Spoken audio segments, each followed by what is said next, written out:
Omset terbesar yang pernah kau dapatkan dalam setahun itu berapa kok? Apa sih ini? Ya 2 digit M lah ya. Gimana sih cara untuk orang bisa menjadi kaya di era sekarang dari 0 sampai 1 miliar aja deh? Ini untuk mayoritas orang di Indonesia aku ngomongnya. Lu lihat di rumah lu keperluannya semana. Lu terima dulu hidup lu. Kau bilang, kok ternyata gue harus bayarin bapak gue sakit. Plus adek gue kuliah. Lu jangan mikir dulu kali 30, 2030 Bitcoin berapa, lu lupain dulu. Yang penting adek lu lulus kuliah, bapak lu kebayar rumah sakitnya itu dulu. Nah terus kalau bilang 1 miliar pertama dia kapan? Gak bisa kecuali lu bunuh bapaknya, lu bunuh adenya. Bener gak? Kita baru bisa ngomongin 1 miliarnya dia. Tapi yang sering terjadi di Indo adalah yang gajinya 5 juta masuk, 5 juta all in, 5 juta masuk, 5 juta all in. Pondasinya di skip anjir. Iya. Sekali hancur mati Sam. Gak bisa ngomong ini uang belajar. Bukan. Ini uang nyawa. Koko punya mindset seperti ini karena dulu punya pengalaman pahit gak tentang kayak rugi dari sesuatu gara-gara serakah atau enggak? Ya sama sih. Udah terlalu banyak video Koteo yang tanya jawab kayak gini kan. Konten utamanya tanya jawab tuh sama kameramen ya kan. Jadi kalau kita tanya jawab sesuatu yang realistis udah terlalu banyak dibahas sama orang.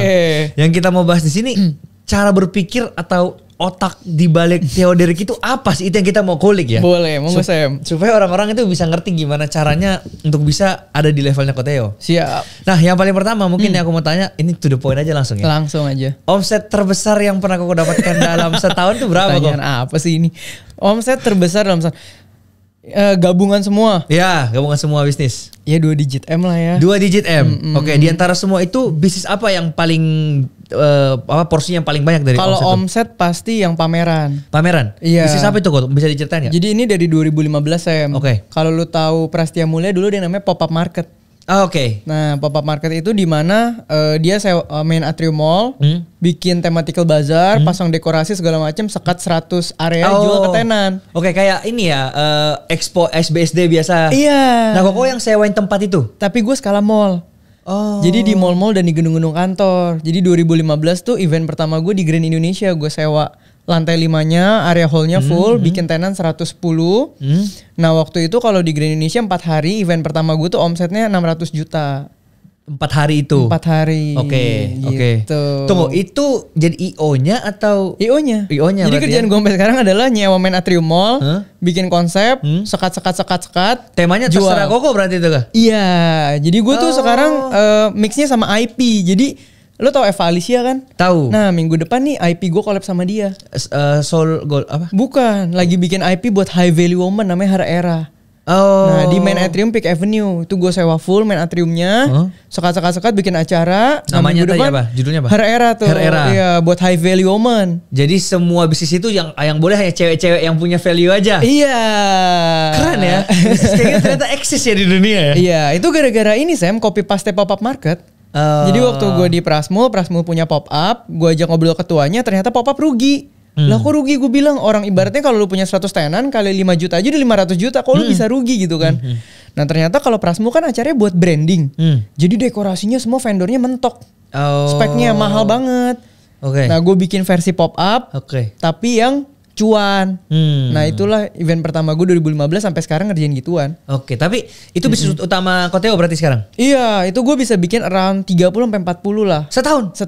Wow. Berarti timnya ada berapa banyak tuh under Koteo? Nah, ini yang gue suka. Very efficient team. Full timer cuma 7. No way. Cuma 7. Sisanya freelance. Orang kemarin gue ngobrol ya sama satu fintech, gue gak sebut. Lagi ngobrol bilang, gila nih omset gue kan kemarin kripto lagi lumayan ya. Omset gue nyampe segini. So gue bilang, karyawan lu berapa? 40 lah, omsetnya sama gue, karyawan gue 7. Damn, tunggu tapi begitu bikin satu acara itu 7-7-nya hadir di situ dan itu atau beda-beda divisi semuanya tuh? Beda-beda divisi semua. Berarti kalau butuh tambahan manpower ambil dari freelance atau pihak ketiga? Iya, itu yang tricky dari bisnis. Terlalu banyak full timer itu OPEX langsung gendut bro. Jadi kita harus pinter-pinter. Jadi ya balik lagi ya, percuma omsetnya gede banget. Iya. Tapi kalau net profit margin 1%. Iya. Karena kan bisnis itu kan selalu naik turun. Yang nggak pernah naik turun itu OPEX. Betul. OPEX itu udah selalu segitu. Lu cepet-cepet hire, berarti OPEX lu bengkak dong. Itu yang akan konsisten. Omset lu mah pasti naik turun. Nah itu kalau lu nggak pinter jaga buffernya, pasti tutup bisnis lu. Iya. Nah kalau mungkin orang-orang nggak tahu juga ya, si Influencer udah berdiri 1,5 tahun. Timnya juga cuma berdua, aku sama Joy. Itu. Terus saya kita pakai freelance dari luar. Karena pengalaman dengar dari cerita banyak orang kan udah terlalu seneng di awal, hire. Pas turun, wah susah untuk dan bisnis modelnya bagus karena net profit marginnya legit. Kan gue juga pernah jualan kelas online. Iya. Ini bahkan ada offline-nya. Iya. 95% margin. Iya. 90 lah. Pasti. 80 aja deh. Dulu waktu gue 2020 ini pandemi pameran gue tutup kan gue pivot bikin Cafe Midstocks kan. Ya itu juga gue ngerasain omset 700 juta bersihnya 699 850. 150-nya sewa Zoom.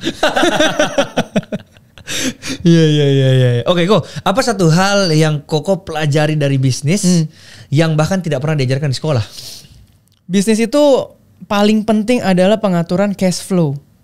Jadi selama kita kuliah, sekolah atau belajar dari konten, semua tuh pasti ya ngomongin apa? USP, scale up.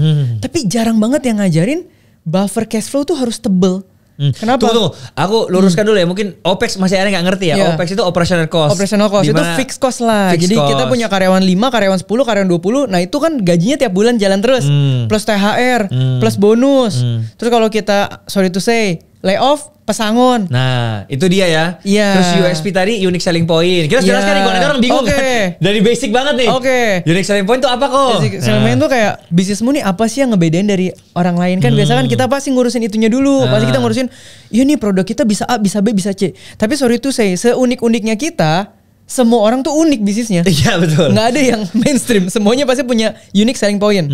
Nah kalau ngomongin itu, kita akan ngomongin sebenarnya storytelling tentang brand dan produknya. Itu yang membuat produk different, bukan USP produknya sendiri. Karena kita bisa bilang mic ini paling bagus gue bikin karena A, B, C, D. Ya mic sebelah juga sama, mic sebelah juga. Iya, semua pasti kayak gitu kan. Yang akan ngebedain storytellingnya nih. Ini kan tapi kita cuma ngomongin satu sisi dari bisnis, yaitu penjualan dan branding. Nah tapi jantung di bisnis sendiri adalah bagaimana bagaimana pengalaman kita mengatur omset masuk, wise cost-nya semana nih. Cost bulanannya yang sehat semana nih. Net profit marginnya semana nih. Karena buat gua selama, kan gua dari 2015 sampai sekarang hampir 10 tahun ya. Punya bisnis itu ya? Iya. Dan gua di creative agency juga anyway. Oke. Iya. Jadi yang gua pelajari adalah kalau lu mau bisnis lu sustain, cash flow lu gak boleh mati. Makanya gini, bisnis lu bisa mati. Bisnis tuh pivoting antara momentum ke momentum. Tahun ini lagi apa nih regulasinya, lagi apa nih arahnya. Bisnis lu bisa irisan sama momentumnya. Gaspol, dapat dong. Pasti akan ada titik koreksi tuh. Begitu koreksi, lu kan harus pivot. Ide strategi baru, new kind of services, new kind of product, R&D, collaboration. Itu kalau nggak ada cashnya, lo mati. Betul. Pivotnya pun tuh maksudnya pindahnya harus di dalam bidang yang sama kan. Betul. Banyak orang berpikir udahlah gak jalan nih bisnis, pivot, ganti sampai wah jauh banget sama bisnis utamanya. Betul. Bukan gitu juga ya, kalau kayak gitu terus lompat-lompat gak ada jadi juga. Tapi gue gak bisa ngomong. Oh bisa jadi ya? Bisa jadi. Kalau kayak misalnya gue bisnis pameran, kan offline banget. Begitu pandemi, gue mau pivot kemana? Oh iya betul juga. Gak bisa, gue harus nyebrang ke online. Makanya sekarang gue bikin offline ada, online ada creative agency. Gitu. Apa sih maksudnya komponen-komponen di dalam bisnis yang paling penting untuk mendorong ini bisa menuju kesuksesan? Komponen bisnis paling penting itu pertama sebenarnya di orangnya sih Sam. People, balik lagi ke itu ya, balik lagi ya? Bukan. Pertama sebelum tim foundernya dulu. Mentalnya gimana? Semakin cepat seorang founder bisa adaptasi dengan perubahan kondisi. Perubahan kondisi itu bisa omset, regulasi, faktor-faktor yang eksternal yang unexpected, semakin dia bisa cepet adaptasi. Biasanya dia akan lebih cocok jadi entrepreneur. Kan entrepreneur berubah terus. Sorry tuh saya nih. Sam gue seneng banget loh. Kemarin dapat project ibu kota baru misalnya. Ini contoh doang. Contoh ya sorry ya. Ini gak ada maksud apa-apa ya. Misal gue invest dong. Gue udah beli bahan baku nih buat pembangunan. Terus kemarin tiba-tiba keluar berita blokir anggaran. Gue mau ngapain? Lu bilang, lu harus fokus di bisnis lu. Kagak bisa coy. Itu gak bisa gue atur. Yang bisa membuat bisnis gue saat itu tetap bangkit adalah, biarpun gue ambil project itu dan merugi, cash flow gue tetap ada buffer. Sehingga gue masih bisa mempertahankan bisnis gue, mencari project lagi di tempat yang lain. Kalau ya kadang kita anggapannya tuh ibarat kita udah investasi, turun, kita gak mau cut loss. Mirip-mirip kan? Iya, jadi kadang kita juga harus tahu nih. Makanya gini, kenapa startup company jadi susah banget untuk hidup. 80% bangkrut ya? 99% gue rasa. Yang 1% mungkin berhasil IPO atau nunggu. Kenapa? Karena cash flow yang jadi nadinya, kita nggak independen, kita dependable dengan third parties. Third partiesnya siapa? Kita harus minta investor. Kalau misalnya ada bad things happen, investor lari duluan, bisnis lo tutup. Ya itu makanya sekarang mungkin startup yang mainnya di valuasi doang nih. Berat. Yang setiap bulannya minus. Berat. Lo lihat Bluebird. Bluebird 2020 tuh setengah mati loh. Dihantam sama startup yang main di industri yang sama, dihantam terus loh. Kelihatannya dia kan begini. Tapi cash flow dia selama sebelum hari itu terjadi kan udah tebal sekali. Sekarang semuanya yang bikin dia ajak collab, dia perbanyak armada lagi, boom, take off lagi. Oke. Kok di dalam 10 tahun ini kan pasti apa ya, untuk mencapai omset 2 digit M itu tadi, itu apa sih yang Koteo lakukan sampai bisa mencapai itu? Tentunya kalau misalnya untuk increase lo punya omset itu kan sebenarnya lo harus lihat 2. Apa itu? Pertama adalah proyeksi sales yang lo mau tuju di tahun berikutnya. Oke. Kedua adalah pembangunan timnya. Oke. Karena gini Sam, kalau kita ngomongin teori akan enak banget ini. Bisnis yang ideal adalah bisnis yang bisa tumbuh 3x misalnya. Berarti kalau lo punya omset 1M sekarang, tahun depan 3M. Kelihatannya oke tuh. Ya, oke, gue bisa 3M. Enggak, bahkan bisa lebih. Gue mau 7X, 7M. Oke, itu lu tulis tuh. Goals gue tahun 2025 7M. Turunin dong. Dapurnya gimana? Timnya ready nggak? Sistem yang lu buat sekarang udah sanggup belum bikin dapur lu muter sampai dapetin 7X itu? Head-headnya sekarang capable nggak? Turunin lagi. Tim lu yang di bawah nih ngerjain operasionalnya. Sampai mana kapasitinya? Terkadang banyak orang fokusnya di omset, fokusnya di growth itu, tapi kagak lihat dapur. Jadi banyak orang tutup bahkan ketika dia growing too fast, nafsu dong. Tahun ini gue bisa kali 2, masa tahun depan nggak bisa kali 4? Bener nggak? Orang kan gitu mikirnya. Kali 4, turunin ke tim. Sekarang target kita 4M. Timnya bingung dong. Wah, ini gimana jalaninnya? Mungkin 3 bulan pertama bisa. Nanti lo akan ketemu dapur mulai berantakan, kualitas mulai turun, sistem mulai kacau, error mulai banyak. Nah itu yang sering terjadi ketika kita growing too fast. Jadi kalau mau growing boleh nggak? Boleh, tapi realistis. Lu lihat dulu kapasiti lu sekarang, proyeksi tahun depan bisa kali berapanya, plus kondisi tim lu sekarang kapasiti mentoknya semana. Berarti kalau lu mau kali 2, lu harus bisa bikin productivity tim lu kali 2 juga. Atau bahkan kali 2,5. In case tahun depan begini lagi. Nah itu yang kadang menurut gue orang itu butuhkan kalau mau punya pertumbuhan dari tahun ke tahun. Jadi diseimbangkan target lu dengan kondisi real dapur. I see. Nah gitu. kalau 10 tahun ini kan artinya udah melewati masa COVID yang tadi tutup. Iya. Kesulitan apa sih yang paling berat membangun bisnis 10 tahun ini sampai akhirnya bisa masih hidup sampai sekarang dan masih profitable? Iya, bahkan kalau mau ngomongin pameran kan 2020 vakum dulu. Berarti kan lu bisa bilang bisnis gue mati suri. Iya. Itu gimana tuh? Nah kalau lu tanya makanya gue bilang founder itu harus adaptif. Kenapa? Jadi dari 2019 itu kan gue menjalani yang namanya Coffee Meet Stocks. Itu belajar saham offline sebenarnya di coffee shop. Satu orang tiket price-nya 1,5 sampai 2 juta. Itu cuma 15 sampai 20 orang 2 minggu sekali. Jadi kita cuma ngopi belajar saham. Ya side hustle aja lah sekalian. Tiba-tiba pandemi tutup dong semua. Omset gue 0 dong. Plus duit yang udah gue DP-in di mall semua mandek, siapa yang mau balikin? Betul. Berarti dalam jangka waktu yang sangat cepat, di satu perspektif bisnis lu shutdown. Betul. Di satu perspektif lu harus cepet-cepet muter otak lu supaya ada bisnis yang jalan. Ya udah, Coffee Meet Stocks akhirnya gue lihat pertama kali Kak Ellen May. Dia bikin online pakai Zoom. Di situ gue belum tahu Zoom apa. Terus gue bilang sama Billy partner gue, kayaknya kita harus coba Zoom juga deh, harus coba online nih. Ya udah. Jadi dari proses itu pameran mati total sampai Coffee Meet Stocks bikin kelas online itu cuma 3 hari. Wow. Itu cuma 3 hari. Kenapa gue bilang mental penting? Karena orang tuh menerima sebuah kondisi tuh beda-beda Sam. Recovery sistemnya. Bayangin kalau gue orang yang baperan, gampang down, sensitif. Begitu itu tutup terus gue ngotot nih mau di situ. Gue mungkin butuh 2 minggu untuk pivot. Iya sih. Bener gak? Bener. Tapi karena gue lihat, oh ini udah gak mungkin, oke deh gue terima. Oke Tuhan, sekarang caranya apalagi yang ada di depan mata gue? Coffee Meet Stocks. Coffee Meet Stocks diapain? Bisa di onlinein. Tahu gak bakal berhasil? Gak tahu. Coba dulu. Jalan. Ternyata dapat momentum tuh kan. Online waktu itu kan keuangan. Kayak gitu. Jadi hidup gue dalam berbisnis begitu. Terus begitu udah mulai jalan Cafe Mesox, gue lihat digital nih naik. One day kalau pandemi selesai pasti pameran bisa jalan lagi. Berarti ini gue keep dulu dong. Oke, kalau gitu berarti gue harus punya creative agency. Kenapa? Berarti gue juga harus megang sektor online-nya. Sekarang sosial media digital semua naik. Gue bikin creative agency. Creative agency udah berjalan. Setahun kemudian atau bahkan 2 tahun kemudian, pandemi kan udah mulai endemi. Pameran harus jalan lagi. Nah baru 2 tahun terakhir yang gue paling gak sengaja adalah ngonten. Itu karena saat teduh tuh, bukan karena di dalam plan bisnis. Karena saat teduh panggilan akhirnya ngonten. Ternyata konten itu buat entrepreneur kayak gue nge-boost bisnis gede banget. Unlock akses kemana-mana, credibility approve, kemana-mana jadi lebih mudah gitu loh.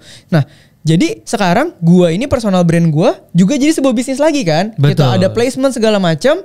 Malah sekarang tanpa sengaja jadi ekosistem Sam. Misalnya sebuah banking kerja sama gue. Oke Koteo, gue kontrak ya 6 bulan gue mau KOL-nya lu. Speakernya semua acara lu. Oke.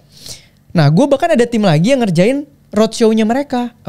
Jadi gue punya tim event lagi yang bisa ngerjain corporate event-nya. Jadi KOL-nya gue, eventnya end to end gue yang ngerjain, online strateginya pakai creative agency gue. Wow. Nah begitu dia orang mau penetrate market offline, ikutnya pameran, Byte. Wow. Nah jadi itu tuh yang lagi gue bangun sekarang, biar muter di sana. Iya. Ini tadi ada satu poin yang bagus banget dari Koteo ngomong ya, bahwa ketika kita mau ngerjain sesuatu, entah bangun bisnis atau apa, kerjakan yang di depan kita. Iya. Nah ini kan banyak orang kayak, aku mau bikin bisnis tapi bingung nih bisnis apa yang mau dibangun. Ya ini pengalamanku ya kok. Aku pernah bangun 5 bisnis sebelum Sifluencer bisnis yang ke-6. 5 bisnis ini tuh macam-macam kok. Ada tim e-sports, dua baju, dua brand fashion, apparel ya kan. Satu pernah coba dropship, belinya di Alibaba, jualnya di Amazon, pernah coba juga itu, sampai aplikasi rangkuman buku yang namanya Sekilas Aja. Ini yang kayak Blinkist, 15 menit. Tahu gue. 5-5-nya bangkrut semua. Karena 5-5 ini gak ada yang aku kuasai. Bener-bener gak ada deket sama aku. Mikirnya kayak, ini kayaknya bisa opportunity-nya kayak gini, kayak gini. Udah, bagus nih idenya. Ya tapi balik lagi, unique selling point-nya semua orang juga unik. Semua orang juga punya ide. Betul. Begitu dia jalankan ternyata gak sesuai sama skill founder, rungkat semua. Betul. Makanya kalau waktu itu gue ada pertanyaan, kok kalau memulai bisnis, lihatnya dari mana? Gue selalu bilang, lu harus kenal diri lu sendiri. Kenal diri lu sendiri itu maksudnya apa? Lu tahu koneksi bapak malu di mana? Om tante lu di mana? Di rumah nih lu ada apa? Lu bisanya apa? Modal lu apa? Modal temen deket lu apa? Circle 1 lu mainnya apa? Komunitas paling deket lu apa? List dulu semua resourcesnya. Kalau resource-nya udah ada, baru lu fokus cari opportunity-nya. Misal, kok gue di rumah ada tante bikin nastar enak banget. Belakangan ini gue lagi join komunitas bisnis. Opportunity di mana? Lu jadi tukang hampers aja, itu satu komunitas beli loh. Betul. Nastarnya tinggal ambil sama tante lu, lempar ke komunitas lu, branding, bikin nama segala macam, lu punya bisnis hampers.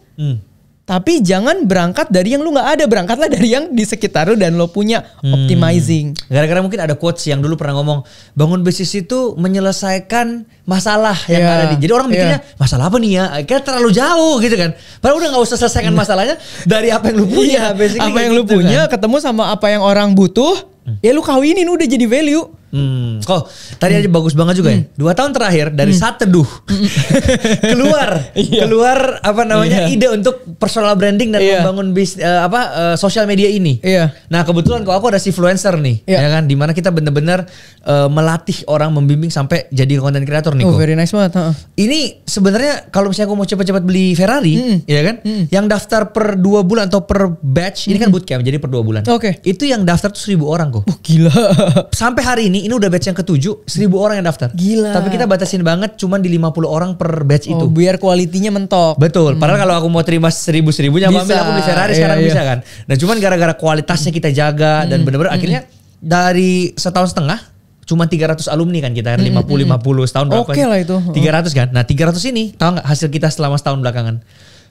Terkumpul sampai 20 juta followers dalam setahun. Gila. Dan 10 miliar views. Gila. Ini lebih banyak dari populasi manusia. Karena lu fokus quality sih bro. Fokus. Jadi bener-bener yang ngikutin. Bahkan muridku udah lewatin jumlah subscriberku dalam setahun. Gila. Kayak gitu-gitu kok. Nah tapi sekarang aku mau denger dari sudut pandangnya seorang Theo Derrick nih. Yang sebelum punya sosial media dan setelah punya sosial media. Perbedaannya segimana signifikan Ki?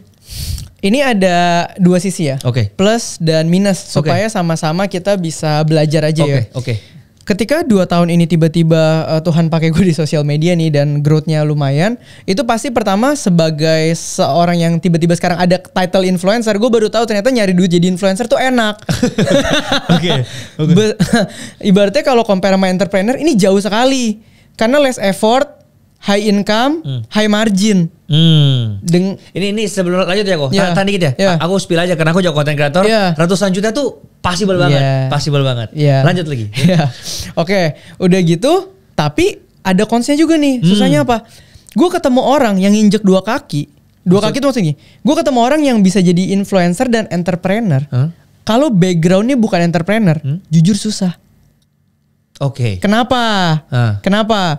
Karena entrepreneur itu lu harus mau capek dari awal, hasilnya belum kelihatan. Contoh deh paling gampang. Lu kalau diundang brand, brand baik banget dong sama lu. Sam mau minum apa, mau makan apa, thank you ya Sam udah ngisi, oke? Terus gue punya creative agency nih. Misalnya kita dibayar brand campaign ratusan juta deh. Masuk kan. Terus kita di thank you-in nih. Kita punya creative agency. Brand bayar kita juga ratusan juta. Tapi kalau ada yang mereka nggak puas apa mereka thank you-in, mereka ngomel. Sekarang kan kita bisa ngomong, jadi influencer aja gue di thank you-in. Di agency gue udah capek, orang komplain ke gue. Paham. Hasilnya dari sini gue harus gaji orang. Paham. Di sini hasil langsung masuk kantong gue. Paham. Kebayang ya? Jadi gue ketemu orang itu banyak yang nanya gue loh. Kok gue sekarang influencer mau jadi entrepreneur gimana? Yang gue tanya, lu ready nggak? Karena kehidupan lu akan sangat berbeda nih. Nah tapi kalau lu ready, 2 kaki ini sebenarnya bisa jadi sinkron ekosistem, boost each other. Sebagai influencer lo punya credibility juga naik banget karena lu pengusaha. Iya. Ketika lu berusaha dengan traffic lu gede, lu kemana-mana jauh lebih mudah. Betul. Sangat relate sama aku kok. Iya. Cari duit dari endorsement ratusan juta gampang banget. Iya. Begitu bangun si influencer, murid batch pertama 25 orang. Aku yang ngajarin satu-satu, mentoring setengah jam per orang. Kali udah berapa waktuku kan untuk sini. Bayangin kalau brand bayar lu buat workshopin. Wah, cuma sejam doang gak mau kan. Jauh loh. Betul. Tapi dari situlah akhirnya aku ya memang mengerti. Oh passionku ternyata memang di bisnis juga ada gitu loh. Karena walaupun susah kayak gini pun aku melihat impactnya, dampaknya dan sekarang kita di tahun kedua udah mulai melihat fokusnya ke scale up. Nah itu serunya udah mulai tuh. Nah itu tapi kan totally different vibes bro. Betul. Yang di sini nanti bentar lagi nih, begitu lu udah growing lu akan ketemu satu hal lagi, capek urus tim. Masalah baru lagi. Iya, gimana ngebangun tim yang bisa kerja lama-lama, guanya perannya makin dikit ya. Tapi makin automate ya. Orang-orang mana yang bisa jadi jenderalnya nih. Wah itu capek banget. Sedangkan kalau lu di kaki yang ini enak banget ya. Iya lu kerja seminggu upload konten 3 kali itu endorsean semua plus invitation speaker sekali, sisanya lu tinggal main. Betul. Beda. Jadi ini pun ngaruh ke partner Sam. Partner gue kan entrepreneur bukan influencer. Jadi setiap kali jadi influencer ya gue pakai jaket influencer. Tapi ketika gue ke kantor gue harus taruh jaket influencer gue pakai jaket entrepreneur. Keren. Karena banyak banget orang gini misalnya. Gue meeting di kantor misalnya. Ngurusin brand ini 3 jam. Kita cari solusi kan. Meeting sama tim. 3 jam ini kalau kita hitung red card influencer. Ini gede banget pak. Paham. Jadi lu tuh harus humble enough untuk kayak. Oke, gue di sini gue entrepreneur nih. Ini gue buang semua nih. Paham. Jadi kita sama partner kita juga tetap bisa sinkron. Segala macam. Nah itu ngaruh banget sih. Nah makanya sekarang gini kok. Sejujurnya tahun pertama si influencer berdiri. Paling dari total pemasukanku ini cuma 20%. Nah, iya. 80% masih besaran di sebagai content creator. Tapi aku berharapnya suatu saat nanti ya tahun kedua, tahun ketiga harus bisa 50-50 lah setidaknya lah. Atau kalau kita mau berharapnya harusnya bisnisnya lebih gede daripada ininya. Amin. Karena semua hal itu momentum base. Ketika kita bisa menerima fakta bahwa semua hal momentum base, kita nggak akan gengsi atau terlalu terikat terhadap satu hal. Karena lebih bagus punya lebih banyak cash flow machine kan. Betul. Momentum ini turun lu bisa gas di sini, ini turun lu gas di sini, ini turun lu gas di sini, ntar muter lagi gas. Betul. Muter. Tapi kalau lu bener-bener satu doang, makanya gue bilang orang-orang yang kaya itu tidak ada yang satu company. Betul. Mereka grup. Betul. Konglomerat grup. Betul. Kenapa? Ujung-ujungnya duitnya muter di sana. Lu tau gak Sam? Gue kan bikin pameran di Sampurna Strategik banyak ya. Jadi gue sering lihat daerah situ. Nih lu bayangin ya. Ini gak usah ngomongin grup Sampurnanya ya. Ngomongin karyawannya. Karyawannya turun. Oke. Makan. Di kantin karyawan. Punya siapa? Punya mereka. Abis itu gue nanya pinjol di sini tinggi gak? Gak terlalu. Kenapa? Oh kalau kita gak ada duit minjamnya ke koperasi. Koperasinya punya siapa? Mereka juga. Punya mereka. Oke. Selesai. Kan gue lagi collab juga sama Emas Sampurna kan. Kemudian di bawah ada toko emas. Gue lihat dong ibu-ibu pada belanja emas. Lu bayangin nggak? Gaji turun nih, lu bayar dong gaji ke karyawan. Makannya masuk ke lu. ya. Kalau kurang ngutang bunganya masuk ke lu. Kalau mereka mau nabung masuk ke lu juga. Lu kebayang gak? Jadi cuman dari sektor kecil itu aja kita bisa lihat betapa efisiennya costing mereka. Keren ya. Gimana sebagai grup gitu. Nah itu yang gue bilang, makanya entrepreneur yang akan makin sustain adalah akhirnya dia bisa bikin grup ekosistemnya. Kayak Disneyland ya. Iya. Orang berpikir masuk cuma dari tiket, ternyata masuknya aja parkir aja lu bayar ke Disney-nya. Iya. Mau malas ngantri Express Lane lu tambah Bayar duit lagi. Iya. Makan di dalam mereka punya juga. Punya juga. Belok sedikit toko merchandise kalau pengen beli boneka buat oleh-oleh punya mereka juga. Kalau malas jalan jauh ada hotelnya lagi. Iya. Di situ aja semuanya. Iya. Itu that's the goal menurut gue. Semua entrepreneur goalnya itu. Iya. Ya, tapi balik lagi bahwa ya buat kalian yang memang masih bingung juga mau bangun bisnis dan butuh modal nih. Kenapa nggak coba bangun personal branding dan coba jadi content creator gitu? Bisa banget. Edukasiku tuh susah banget loh, kok tembus ke otak-otak mereka ini bahwa sepenting itu loh media sosial. Iya. Terlepas dari kalian mau di influencer mau di tempat lain, lagian kita juga full juga ya. Jadi maksudnya, tapi kenapa aku sangat-sangat genuine kasih tahu kalian bahwa personal branding. Karena aku pernah ngeliat kok. Ini cerita sebenarnya aku udah ceritain di mana-mana. Aku ke nikahan temanku ada yang nyanyi 5 jam. Ya kan? 5 jam apa 3 jam nyanyi kan. Pas turun dia nyanyi aku samperin. Kak tadi suaranya bagus banget. Aku bilang dibayar berapa tadi 3 jam? 1,5 juta katanya. Wadaw. Dalam hatiku. Karena gak enak ngomong ya. Dalam hatiku. Andaikan dia tahu value dia berapa pada saat punya sosial media. Dia akan stop jadi penyanyi dan fokus untuk cover-cover dulu. Sampai personal brandingnya jadi. Baru dia jadi penyanyi lagi. Terus sekali manggung bisa 50 juta. Gak usah kita kesetarakan sama Liodra ya. 50 jutanya udah lumayan banget. 50 kali manggung equal to sekali manggung. Karena zaman ini memang powerful weaponnya ya sosial media. Kan setiap zaman beda ya. Tapi zaman ini ya sosial media, karena traffic kita jadi dihitung mahal di mana-mana. Benar. Ya udah buat yang mau link di bawah ya. Asik. Di deskripsi bawah. Oke, go. Aku penasaran. 100 juta pertama Kode Erik ini tahun berapa? Itu pameran tadi pertama. Oh, 2015 itu. 2015 ya. Itu 600 juta bersih 250. Oh, jadi enggak menyentuh 100 juta langsung 250 ya. Enggak, justru kan 250 nih. Terus kan gue 50 juta utang tuh sama bokap teman. 50 juta kita balikin nih plus bunga. Sisa berarti 200 kan. Itu bagi 2 tuh. Umur berapa tuh? Itu lulus semester akhir kuliah 22 berarti ya. 22. Iya. Nah, sampai ke 1M-nya butuh waktu berapa lama? 3 tahunan. Dari pameran juga? Iya, dividen. Oh, jadi begitu tahun pertama ditarik bagi 2, 3 tahunnya di hold berarti di dalam company? Iya, jadi mungkin teman-teman belum tahu ya, kalau bisnis itu kita dapat penghasilan 2 macam doang. Gaji sama dividen. Dividen itu keuntungan perusahaan. Kita bagi nih, oke segini kita mau pakai buat ekspansi tahun depan atau OPEX, segini berarti bersih nih. Ini yang kita bisa bagi. Nah, itu dividen. Nah, gue dapet kayak begitu. Jadi selama jadi pertama kali langsung bagi 2 itu kan hitungannya bukan bisnis. Hitungannya project. Gue cuma mikir, oke nih dapat project. Ya, setelah itu pikir-pikir, kayaknya bisa kita coba untuk rutin ya. Bikin lagi event kedua bulan Agustus. Ya puji Tuhan, cuan lagi tuh. Nah setelah cuan itu kita mikir, ini kayaknya nggak bisa kita bagi terus nih. Kita harus bikin company kita. Baru dari situ kita ambil lebih dikit, sisanya kita setorkan jadi cash flow-nya company. Dari situ baru cash flow di company udah jalan. Berarti kan kalau orang baru bangun bisnis, yang harus digendutin ini dulu nih. Betul. Kita ambil gaji secukupnya aja buat makan. Gaji awal gue 3,5 juta bro. Jadi biarpun dapatnya ratusan, gaji awal gue 3,5, sisanya diputar di sana. Nanti akhir tahun, oh iya nih return earningnya segini, ya kita bisa bagi dividen gitu. Fun fact, sampai sekarang aku belum pernah terima gaji dari Shifluencer sampai detik ini. Gak ada gajiku di Shifluencer. Kan? Tapi sempat yang kayak di tahun pertama sempat tarik lah 200 juta aku, 200 juta partner, sempat tarik. Iya buat ngerasain lah. Buat ngerasain. Tapi memang bener. Kayaknya standarnya tuh bisnis harus 3 tahun diputar-putar di situ dulu ya. Depend. Ya? Lu makan dari situ enggak? Kalau lu nggak makan dari situ sebenarnya lu makan dividen per tahun aja. Akan lebih aman buat company lu. Kayak agensi gue nih. Kan gue hidup gak dari gaji agensi gue. Maka waktu gue bikin agensi sampai sekarang, gue nggak peduli gaji gue dari situ berapa. Yang penting omset agensinya naik terus. Yang penting cash flow di situ gulung terus.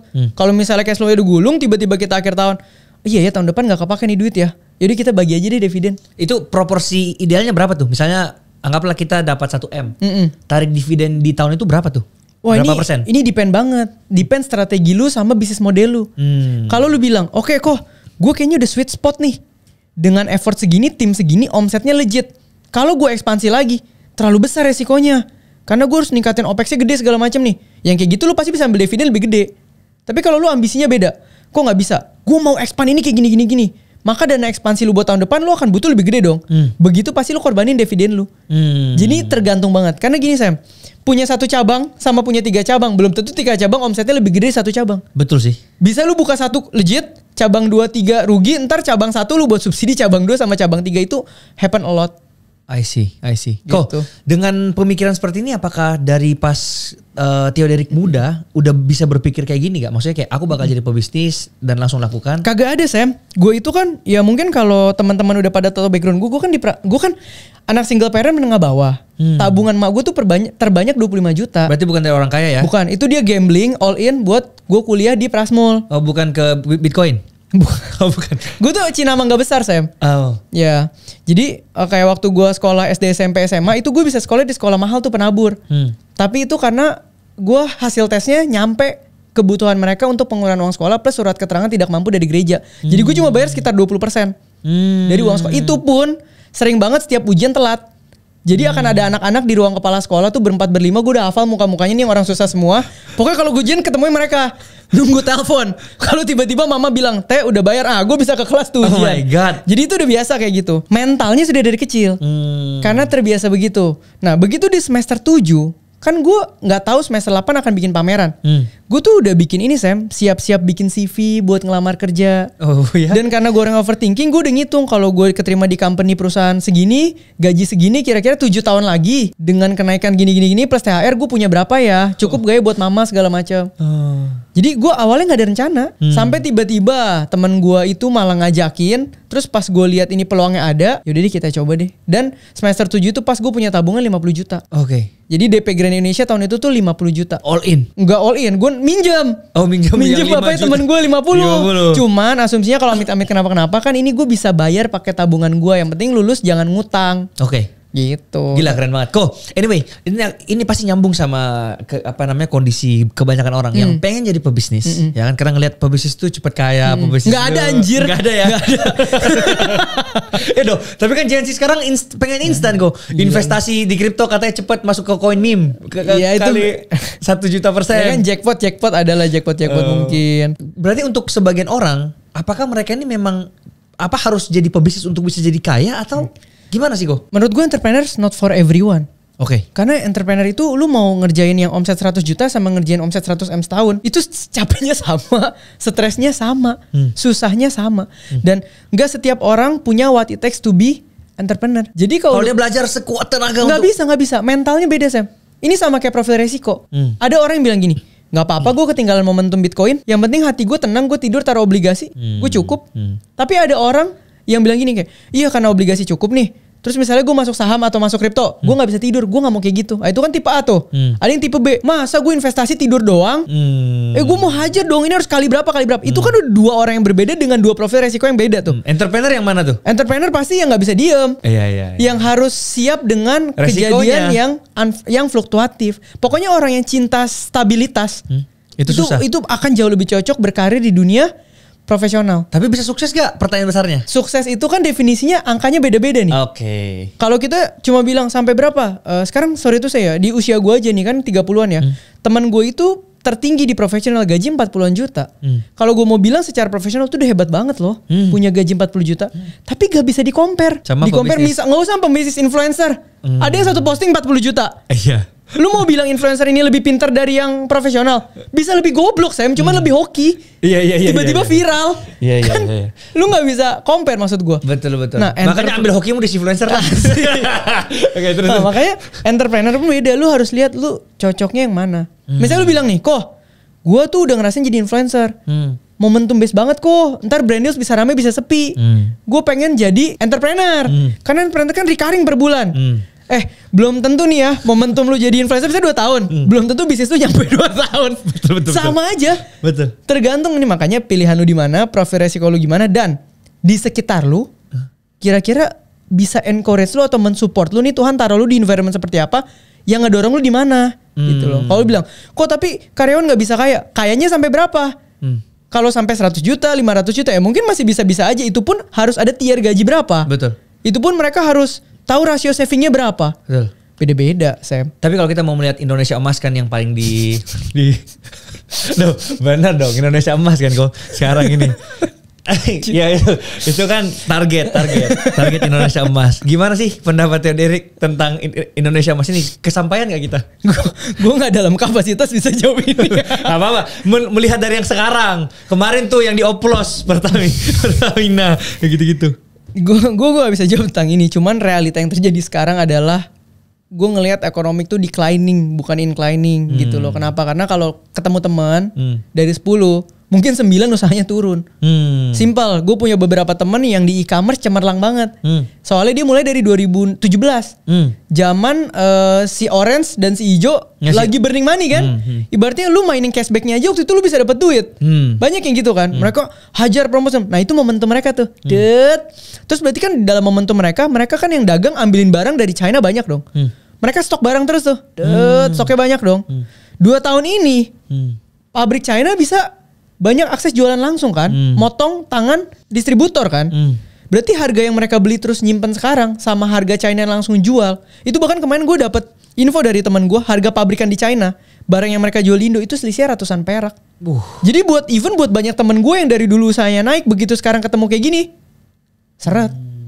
Lagi di mana-mana. Udah gitu platform fee naiknya jauh. Iya, gila ya gitu ya. Gila. Jadi orang lebih radar jualan sendiri nih. Iya. Kayak Koko bukunya dijual di mana? Oh, Gramet. Gramet. Oh, tapi itu kan pembagiannya besar juga buat Gramet ya. Iya. Kalau buku project pelayanan lalu nggak bisa hitung duitnya lah. Aku juga ada buku soalnya. Iya. Cuma nggak mau bikin masuk. Sendiri. Bikin sendiri nggak mau masuk Acuan Gramet. lu. Kalau gue pelayanan buat Society dan buat Gramedia. Iya. Sendiri aja lah aku setelah tahu Gramedia nggak mau lah. Jauh banget. Tahu. Oke. Kok andai kan dengan pemikiran Ko Derek yang di usia 30-an sekarang dan bisa berpesan kepada Tio Derek yang masih kecil pada saat itu yang susah duitnya, apa satu pesan yang pengen disampaikan buat Tio dari kecil? Jangan overthinking sih.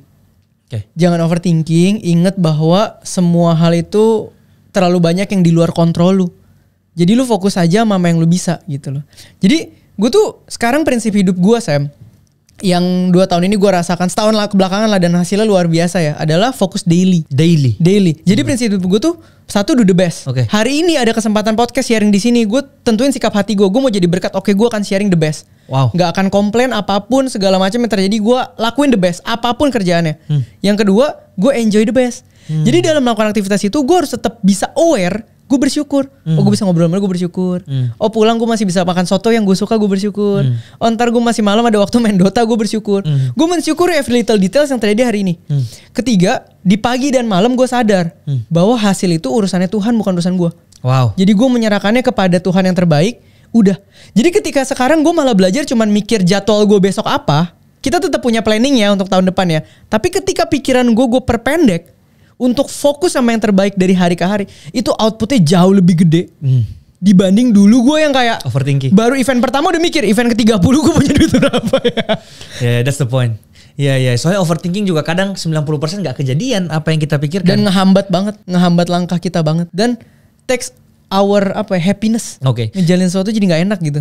Cara mengatur keuangan yang paling simpel untuk semua orang gimana nih? Termasuk aku juga salah satu gini. Ini prinsipku ya. Ya ini aku sebenarnya agak kontroversi sih cara aku ini. Dulu 2020 pada saat aku belajar tentang investasi dan lain-lain, aku selalu mikir kan rule-nya itu adalah punya dana darurat 6 bulan, kemudian 30% untuk investasi rule biasa. Sekarang prinsipku adalah aku mau kerja sekuat tenaga sampai uangku tuh sebanyak itu, sampai aku mau mengeluarkan apapun dan mau enjoy hidupku gimana pun gak usah mikir duitnya. Itu prinsipku sekarang. Jadi secara cash flow sama cash in-ku, itu aku benar-benar fokus pada yang in. Nah, jadi ada kayak sebuah standar duit yang harus masuk di bulan itu yang membuat mau aku spend berapapun di bulan itu, ya balik lagi ya untuk kebutuhan mendasar, bukan yang kayak buat beli-beli sepatu mahal apa. Tapi buat makan itu udah gak usah mikir lagi dan lain-lain. Kau Teo kayak gitu gak? Kalau gue kan dari background susah ya. Jadi gue sudah terbiasa rasio pemasukan sama pengeluaran gue gak imbang. Gue tuh orang yang misalnya nih bulan ini masuk berapa? Katakanlah biar angkanya gampang 500. Paling gue pakai 50. Sisanya kemana? Investment. Investment gue fokusnya bukan gain 7x 10x, enggak. Investment gue fokusnya adalah passive income. Jadi mungkin mirip nih. Target gue adalah 5 tahun lagi kondisi finansial gue itu passive income-nya udah memampukan gue untuk melakukan banyak hal yang gue mau. Tapi gini, banyak orang ketika ngejar passive income, mereka nggak hitung mereka keluarnya berapa. Tunggu, passive income yang dimaksud investasi di sini tuh apa? Passive income itu sesimpel tumpukan duit lu lempar ke obligasi, kelebihan deh lu udah per bulan. Misalnya nih 10M, lu taruh ke obligasi 6%. Berapa tuh berarti? 600 juta. Iya. Ya, lo bagi 12 berarti sebulan passive income lu 50. Betul. Kalau lu sebulan pakai 25 lu udah happy. Betul. Tapi itu kan rendah banget tuh 6%. Kok nggak mau ke Bitcoin yang itu kan asumsi passive income dengan worst case skenario. Oke. Jadi instrumennya terserah. Tapi kalau lu tanya fokus gue kemana, fokus gue adalah bangun passive income. Gitu loh. Sehingga sekarang portfolio kita itu per bulan average returnnya berapa? Itu kan bisa kita gabung dari yang rendah resiko kayak obligasi sampai lu punya kenalan-kenalan yang high risk lu bisa atur tuh. Nah tapi yang paling penting adalah lu bisa ngitung juga pengeluaran lu berapa Sam. Soalnya gini Sam, kadang gue ketemu orang tuh kagak ada batas atasnya. Seorang gini, lama-lama nih lu akan mikir, gila ya gue tiap hari makan enak aja, abisnya tuh segini mentok nih. Lu katakanlah sebulan seboros-borosnya nih, kok gue sebulan bisa habis 100 juta. Itu udah hebat tuh. Lu sebulan masuk 300 passive income aja lu udah bingung mau ngapain. Sebenarnya ketika titik itu nyampe, hidup lu tuh udah tenang banget. Tenang banget. Di luar itu yang bedain itu cuman mungkin mobil, ukuran rumah, jam tangan. Tapi kebutuhan lu sebagai manusia udah tenang banget. Nah tapi kan ini kita ngomongin segi atasnya. Nah kalau dari segi bawahnya gimana memupuk ke sana? Yang pertama ya gue setuju sama yang lu bilang, ketika lu ngomong cash in berarti kan fokus lu earning powers. Memang manusia itu harus fokus utamanya earning powers dulu. Sampai kapitalnya tuh sekian lah. Misalnya kapital 500 juta 1M nganggur. Udah bisa mulai diinvest. Itu pun lu gak perlu fokus investmentnya dulu. Lu tetap fokus earning power tapi investasi lu mulai berasa. Nah kalau modal lu kapital udah 10M, 6%-nya aja 600 juta. Itu lu udah bisa bilang, gue mulai fokusnya investasi. Karena udah bisa mulai nyaingin income lu 50 juta per bulan tuh. Nah menurut gue tahapannya tuh seperti itu. Dan dana darurat tadi biarpun kedengarannya klise ya, tapi semua orang harus punya. Gitu. Kalau ngomong tadi 6 bulan kok, ada yang 12 bulan, ada yang 3 bulan, terserah lihat apa. Ya lu lihat rumah lu. Lu pulang kalau bokap nyokap lu cukup, lu gak perlu sampai 8 bulan, 10 bulan ngapain. Mendingan lu 3 bulan gak cukup minta papa mama gak apa-apa juga. Tapi kalau hari ini lu pulang bokap nyokap lu, Dek ada duit gak, pinjem dulu dong. Itu lu harus 12 bulan. Kebayang maksud gue? Jadi tiap orang ini spektrumnya akan beda. Tapi kalau tanya gue arahnya kemana, menurut gue akan sangat sehat ketika arah kita itu selalu ke passive income. Karena Indian lo akan capek. Passive income itu investment kan? Investment. Nah investment Koteo sekarang apa aja? Obligasi ya. Dividend yield saham iya tahun ini karena capital gain kita udah gak bisa lihat. Gue ada investment di bisnis-bisnis yang cash flow juga. Nah yang kayak gitu-gitu gue gabungin portfolionya ya adalah passive income sekian per bulan. Kok gak main kripto sama sekali? Kripto trading doang. Trading doang. Wow. Trading doang. Enggak invest di Bitcoin? Enggak. 2003 20 miliar loh kok. Oh anjir. Duh iya kan? Gue kira lu mau ngomongin yang tahun lalu loh. Bukan. Targetnya kan 20 miliar nih. Iya. Belum tahu gue. Kali 20 kok. Belum tahu. Kalau orang kayak gue balik lagi gue bilang, selama hidup gue cukup gue gak bakal FOMO. Lu mau kali 300 M, selama hidup gue cukup gue gak peduli. Lu datang nih bilang, kok duit gue dari M jadi 300 M? Ya udah good for you. Orang hidup gue cukup, gue gak bakal terganggu. Tapi kita akan sangat mudah ke bawah kalau hidup kita kurang. Kok punya mindset seperti ini karena dulu punya pengalaman pahit gak tentang kayak rugi dari sesuatu gara-gara serakah atau enggak? Boleh cerita gak? Ya sama sih. Rugi gara-gara serakah mah udah pasti ya. Berapa total kerugiannya kalau boleh tahu? Dari kripto gue orang yang sangat risk averse ya. Jadi kerugian gue tuh buat gue dari kripto 200 juta tuh gede. Kau tau gak aku rugi dari kripto berapa sekarang? Soalnya aku main futures, main lain-lain. Anjir. 1,7 M ada. Gila Sam. Tapi dari situ aku belajar akhirnya. Tapi gak biaya belajar lu aja bisa biaya game changer hidup orang. Ibaratnya biaya belajar lu nih. Orang tiba-tiba bisa punya rumah, menikah dengan bahagia, punya mobil 1 Sam.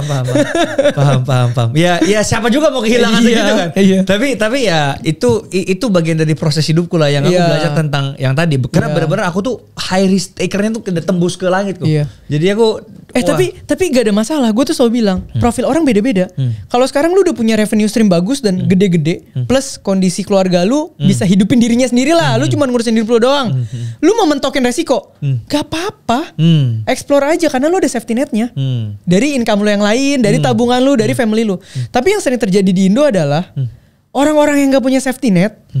Mentalnya tuh mental orang yang punya safety net. Itu yang gue suka, kasihan, lu ngerti gak? Yang gajinya 5 juta masuk, 5 juta all in, 5 juta masuk, 5 juta all in. Pondasinya di skip anjir. Sekali anjur mati Sam. Gak bisa ngomong ini uang belajar. Bukan. Ini uang nyawa. Iya. Ya pokoknya jangan FOMO lah ya. Iya. Basically ini aku paling pelajari ya. Ini aku paling pelajari di hidupku guys, dan ini bisa dijadikan pelajaran untuk kalian semua ya. Yang pertama, kalau misalnya kalian punya kebutuhan yang urgent, misalnya kayak sebentar lagi nih aku nikah, atau misalnya kalian sudah ada KPR rumah, pastikan ini udahlah, jangan pikir investasi dulu. Pikirkan yang kayak gini-gini tuh dilunasin dulu, karena ini tuh harus kalian bayar gitu loh. Kayak uang makan sehari-hari, uang cicilan iPhone-mu tuh, cicilan mobilmu. Itu yang pasti dibayar. Gak bisa punya pemikiran yang kayak ini kan untuk 2 bulan ke depan ini masih aman nih. Kalau sekarang all in ke crypto meme misalnya, berharap bisa melunasin sampai semuanya. Nah itu bahaya banget. Itu gue sering ketemu masalahnya. Itu serem banget. Jadi kayak berharap abis ini dia naik, gue gak usah bayar cicilan lagi, mana gue bisa lunasin. Iya, ambil aja lunasin kan. Wah itu gara-gara kejadian kayak gitu kok. Akhirnya malah rungkat, bukan malah ini. Banyak kan yang gitu Sam. Banyak kan kayak gitu ya. Banyak kan yang kayak gitu. Kok gimana sih cara untuk orang bisa menjadi kaya di era sekarang dari 0 sampai 1 miliar aja deh? Ini untuk mayoritas orang di Indonesia aku ngomongnya. Pernah aku buat hitung-hitungannya di kertas, aku tulis cara mendapatkan 1 miliar pertamamu, yaitu menjual barang 210.000 gitu kan, seminggu dua pembeli aja yang beli itu, sampai 4 tahun ke depan kamu dapat 1 miliar pertamamu, 4 tahun tuh. Nah tapi realistisnya itu gimana nih kok? Maksudnya kayak apakah semua orang itu bisa mendapatkan 1 miliar? Enggak Sam. Tetap enggak? Enggak. Menurut gue pertama yang harus lihat gini dulu, tanggungan lu seberapa gede. Theo yang sama misalnya sekarang. Misalnya gini lah, kemarin gue di podcast Leon gue bilang nih. Iya ini bagus banget. Iya, Theo yang sama tinggal sama papa mamanya Leon 20 tahun. Sama Theo yang sama tinggal sama emak gue kemarin 20 tahun. Itu tanpa harus mulai kerja. Lu kasih duit, hasilnya beda langsung. Kenapa? Karena 20 tahunnya gue ngeliat bayar uang sekolah bisa pakai utang. Nyicil biasa. Kalau cicil mobil gak apa-apa 5 tahun. Yang penting cicilannya per bulan murah. Di sisi satu lagi mungkin dari kecil udah diajarin, lu jangan nyicil kalau nggak mampu. Duit lu mending diinvestin. Ini baru isi otak nih ya, belum ngomongin mulai kerja ya. Udah beda. Begitu disuntik duit hasilnya beda. Makanya pertama yang gue bilang, lu lihat di rumah lu keperluannya semana. Lu terima dulu hidup lu. Kau bilang, ternyata gue harus bayarin bapak gue sakit. Plus adek gue kuliah. Lu jangan mikir dulu kali 2030 Bitcoin berapa, lu lupain dulu. Yang penting adek lu lulus kuliah, bapak lu kebayar rumah sakitnya itu dulu. Nah terus kalau bilang 1 miliar pertama dia kapan? Gak bisa, kecuali lu bunuh bapaknya, lu bunuh adenya. Bener gak? Kita baru bisa ngomongin 1 miliarnya dia. Gak bisa Sam. Lu harus lihat dulu background lu tuh di mana. Make realistic progress. Tapi kalau lu bilang, sekarang nih papa mama gue udah bisa hidup sendiri. Sekarang gue cuma urus diri gue doang. Berarti kita ngomong tanggungan lu untuk lu doang ya. Sekarang kita mau cari 1 miliar. Fair nih gamenya, mulai fair. Baru kita belah. Lu ngerasa maunya cocoknya di apa? Profesional, entrepreneur, influencer, apa? Dari situ petanya pun akan beda-beda gitu loh. Tapi bisa gak semua orang ke 1 miliar? Belum tentu. Tier gaji pun menentukan. Misalnya lu bilang, gue gaji 10 juta sebulan, mau jadi 1 miliar, itu pun susah menurut gue. Itu pun susah. Mau 10 juta bisa lu tabung aja. Sampai itu masih kapan? Butuh 10 tahunan. Memang harus butuh side income sih. Side income betul. Makanya tadi kan kita bilang earning powersnya dulu digedein atau dibanyakin, gengsinya diturunin. Jangan cepet-cepet, gak usah turunin lah, stay aja. Tapi begitu income lo naik, jangan langsung naik gengsinya. Karena gak bohong, kekuatan kita itu cuma diselisih antara earning powers sama gaya hidup. Ini doang modal kita buat tambah kaya. Jadi kalau selisihnya ini yang dihabisin, kita mau tambah kayanya pakai apa? Nggak bisa gitu loh. Balik lagi harus punya ilmu dan knowledge-nya dulu sih sebelum punya uang segitu juga. Betul, itu yang kemarin gue ngobrol di tempat Leon juga, Pak. Mindset orang susah sama mindset orang kaya itu beneran sebelum duitnya itu yang ngebedain lu kaya atau susah. Misalnya amit-amit tiba-tiba Theoderik jadi 0. Kayak kan? Gak mau bayangin gue. Capek anjing. Dulu udah pernah. Iya. Tapi misalnya amit-amit dari 0.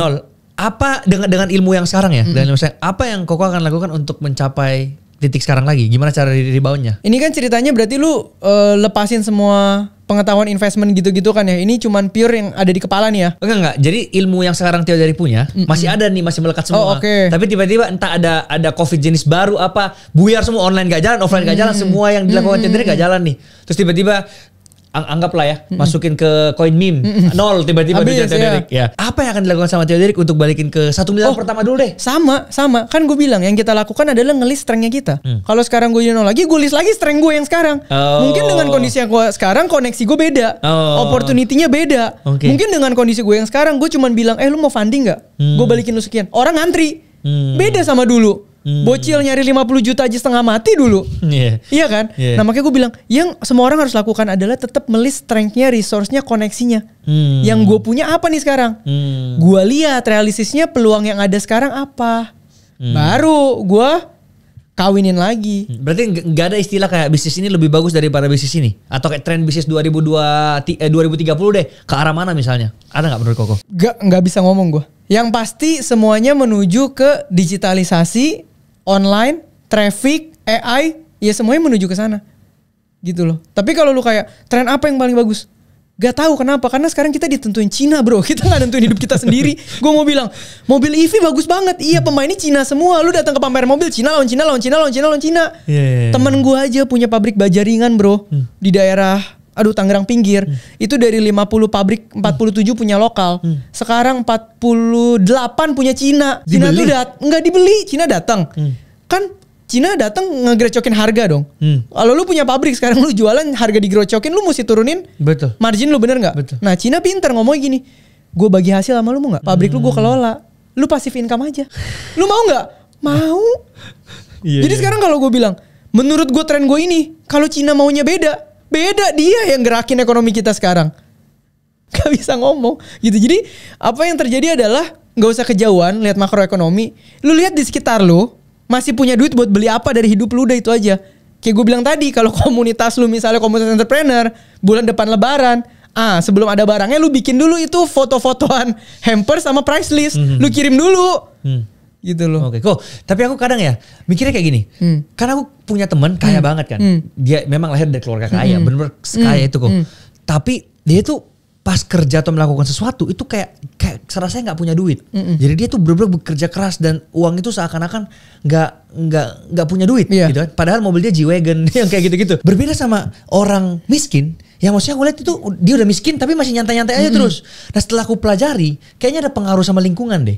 Jadi orang yang temanku ini yang udah kaya banget gara-gara ngeliat bokapnya dan temen bokapnya yang masih kaya lebih jauh dari dia jadinya kayak merasa kecil. Sedangkan orang-orang miskin ini berkumpul dengan sesama orang miskin. Jadi dia ngerasa ya gue biasa aja gak miskin. Padahal karena bandingannya sama sesama miskin. Itu gue agree. Jadi akhirnya semangat dia untuk mencari uang itu tuh nggak sesemangat yang orang-orang yang kaya ini gitu loh. Nah padahal kalau kita memang ngomongin kebutuhan dasar kayak makanan gitu kan, pas saat kita nggak makan kan kita lapar. Jadi kita tahu kita kekurangan makanan. Betul. Nah pada saat kita tahu bahwa kita kekurangan makanan, kita kan berusaha cari sekuat tenaga. Sedangkan uang kan itu abstrak. Tahu kekurangan sama kelebihan kita nggak tahu nih.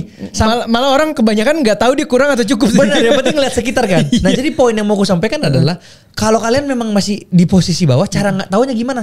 Bergaullah sama orang-orang yang lebih pintar dari kalian, yang lebih kaya dari kalian, levelnya di atas supaya tahu nih posisimu di mana. Ya itu gue agree banget sih. Karena pikiran kita tidak terbuka sampai kita ketemu orang-orang di level itu. Bahkan nggak usah kayak gitu loh. Banyak juga kan mungkin temen lo yang baru naik, gayanya udah betantang-betenteng nih.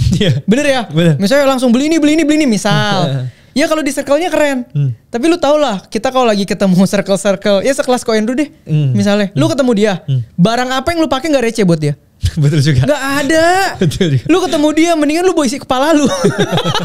Biar lu ada value-nya. Kalau lu ketemu dia cuma bawa adu mewahnya lu tuh receh buat dia. Betul. Oke, kok apa satu advice yang diberikan oleh mama yang bisa membuat Theo Derek berdiri sampai hari ini? Wah. Ini berat, ini gak pernah ditanya ini. Ini bagus nih. Satu advice dari mama yang membuat gue masih berdiri. Oke, ini yang nyokap gue selalu ngomong dari kecil ya. Mama sampai hari ini udah pernah 3 kali percobaan bunuh diri. Oh, serius? Iya.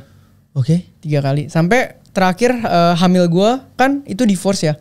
Pada masa gue lagi di kandungan. Makanya gue lahirnya prematur 7 bulan. Oh, no. Nyokap gue unstable banget. Itu minum Baygon dia. Oh no. Ya. Nah jadi ketika gue udah lahir, nyokap gue cuma bilang, setelah lu lahir, gue tidak pernah bunuh diri lagi. Kenapa? Biarpun susah, ternyata gue ketemu purpose gue hidup. Wow. Nah dari situ gue belajar. Ternyata manusia itu bisa hidup by purpose. Jadi kehidupan kita sekarang itu adalah kita mencari sebenarnya Tuhan tuh ciptain kita ke arah mana ya. Atau enggak ada orang-orang yang berarti yang sampai bisa membuat dia jadi tujuan hidup kita ya. Karena kalau tujuan hidup kita cuma uang, materi, kosong hidup lu. Orang semua bisa bilang gini, enggak kok soalnya gue belum ngerasain. Lu ngerasain dulu deh pegang duit. Abis itu lu bakal nanya, ini gue ngapain lagi ya? Pasti itu semua orang yang gak punya duit abis itu megang duit akan nanya. Betul. Abis ini gue ngapain ya? Ujung-ujungnya kalau lu gak punya pondasi, visi atau pemikiran yang kuat lu mau kemana atau lu mau ngapain nih duit, jadinya lu akan aneh-aneh tuh biasanya. Uangnya dipakai untuk hal-hal yang... Iya, jadi ketika nyokap gue bilang kayak gitu, gue bilang, oh ternyata manusia sesusah apapun bisa hidup jika ada purpose dan pengharapan ya.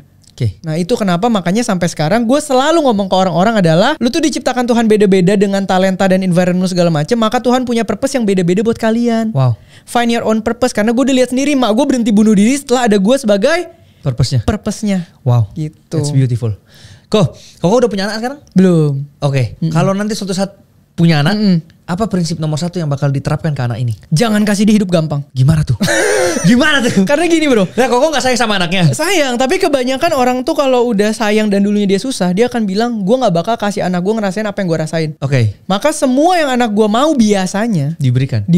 Karena gue gak mau ngulangin apa yang dulu. Gue gak mau kayak gitu, karena gue ngerasa itu akan matiin karakter dia. Jadi gue harus sangat aware menahan rasa sayang gue untuk memanjakan dia, untuk kemajuan dia. Berarti gue akan membuat dia belajar dari kecil, ketika lu mau achieve something, lu mau sesuatu, lu harus keluarin effort. Wow. Dan ketika itu lu terima, lu harus tahu yang namanya rasa syukur. Dan ketika lu bersyukur, lu harus tahu itu bukan karena lu, tapi karena yang di atas. Wow. Nah itu yang mau gue taruh sih, karena gue rasa itu yang akan dibutuhkan dia dalam setiap stepnya gitu loh. Karena balik lagi ya, orang tua seperti apa, anak tuh gak bisa dipatok loh. Misalnya bapak hebat banget, anaknya pasti lebih hebat. Belum tentu. Betul. Tapi setidaknya dia harus tahu cara menjalani hidup dengan decent gitu loh. Iya. Oke Kok, apa quotes terbaik atau masukan terbaik yang pernah Koko dengar dari orang lain di seumur hidup Koko? Quotes terbaik yang gue pernah dengar dari orang lain? Iya. Ini susah Sam. Atau gak masukan lah kalau gak ada quotes. Kayak advice gitu loh. Nasihat, wah yang paling terbaik. Jarang. Gue orang yang gak pernah ngomongin kesusahan gue ke sekitar gue. Jadi gue sangat jarang mendapatkan advice orang. Tapi kebanyakan tuh kayak lagi saat teduh atau doa, yaudah, atau apa tiba-tiba kayak gitu. Apa yang terbaik dari pas satu dulu dari Tuhan? Oke.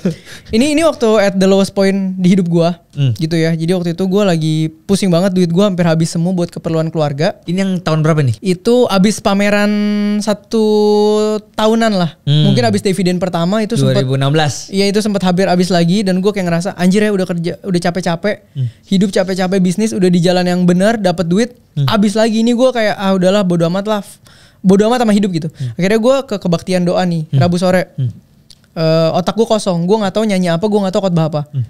Pulang dikasih satu potongan kecil. Ayat. Apa itu? Tulisannya, segala perkara dapat kutanggung di dalam Dia yang memberikan kekuatan kepadaku. Sampai sekarang itu masih ada ayatnya di rumah gue sekarang. Dan itu gue pegang sampai sekarang. Artinya apa? Artinya bener-bener semua hal itu gue bisa tanggung karena ada Tuhan yang kasih kekuatan ke gue. Artinya apa? Berarti gue cuma harus fokus sama, ini berhubungan sama prinsip hidup gue tadi tuh. Berarti gue cuma perlu fokus sama yang hari ini gue bisa lakuin. Karena sisanya itu udah pasti ada Tuhan yang lebih besar, yang Dia akan menanggung segala perkara untuk membuat gue punya sambungan hidup. Itu aja sih. Jadi kalau tanya inspirasi sampai sekarang, jujur gak ada. Kenapa? Karena manusia semua membuat inspirasi itu based on perspektif hidup mereka. Dan belum tentu itu applicable untuk orang lain. Karena situasi orang tuh bisa beda-beda banget gitu. Oke. Kok aku juga ada satu ayat Alkitab yang aku pegang ya. Ini dikasih sama papa aku. Ini ayat gak terkenal. Mungkin ini bakal pertama kali Koko denger juga. Itu dari Yesaya 60 ayat 5. Kata-katanya gini.